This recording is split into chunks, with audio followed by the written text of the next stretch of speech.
1700 BTU में जापानी hybrid blow room heater हमारे पास पहुंच चुके हैं, जिसमें आपको ऑक्सीजन सेंसर, टेम्परेचर सेंसर, इसके अलावा चाइल्ड प्रोटेक्शन लॉक के ऑप्शन मिल जाते हैं। प्रॉपर जो है सेफ्टी फीचर के साथ इसमें भरमार है। और ये जो हीटर है प्रॉपर जो है सेफ हीटर है, इसमें इसको सेफ हीटर भी बोलते हैं। यहाँ से जो है इसकी गर्म हवा आती है और बाकी बॉडी इसकी जो है वो नॉर्मल टेम्परेचर पे रहती है। बच्चे जिस तरह मर्जी छेड़ते रहे। इसमें आप चाइल्ड प्रोटेक्शन लॉक ऑन कर सकते हैं, दोनों बटन को प्रेस करेंगे चाइल्ड लॉक ऑन हो जाएगा। बच्चे बाकी बटन जिस तरह मर्जी प्रेस करते रहे, ये लॉक उस वक्त तक काम नहीं होगा जब तक आप इन दोनों बटन को प्रेस करके अनलॉक नहीं करेंगे, कोई भी बटन वर्क नहीं करेगा। और इसमें आपको टाइमर का ऑप्शन मिल जाता है, कितने घंटे बाद इसको आपने बंद करना है। इसमें आपको डिफरेंट कंपनी मिल जाती है, नाई, साका, टोक्यो। तो ये वाला जो मॉडल है ये टोक्यो गैस का है। इसमें आपको डिफरेंट कलर मिल जाएंगे, डिफरेंट वैरायटी मिल जाएगी।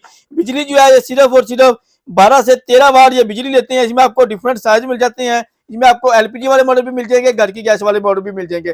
कंडीशन चेक कर लें, बिल्कुल जो है फ्रेश कंडीशन में साफ सुथरे पीस हैं। तो इसमें आपको हमारे पास डिफरेंट है 1700 BTU से हमारे पास वैरायटी स्टार्ट हो रही है और 5000 BTU तक हमारे पास साइज जाते हैं। इसमें आपको रेट जो है वो 12500 से स्टार्ट हो रहे हैं। 1700 BTU 12500 से स्टार्ट हो रहे हैं। इस तरह बड़े साइज आप लेते हैं तो 45,000 तक हमारे पास रेट जाते हैं। ऑनलाइन ऑर्डर बुक भी कर सकते हैं, शौर्य करके भी ले सकते हैं। ऑनलाइन ऑर्डर के लिए हमारे व्हाट्सएप नंबर पर रब्ता कर सकते हैं। इसके अलावा लेटेस्ट अपडेट के लिए हमारे सोशल मीडिया अकाउंट को फॉलो कर सकते हैं।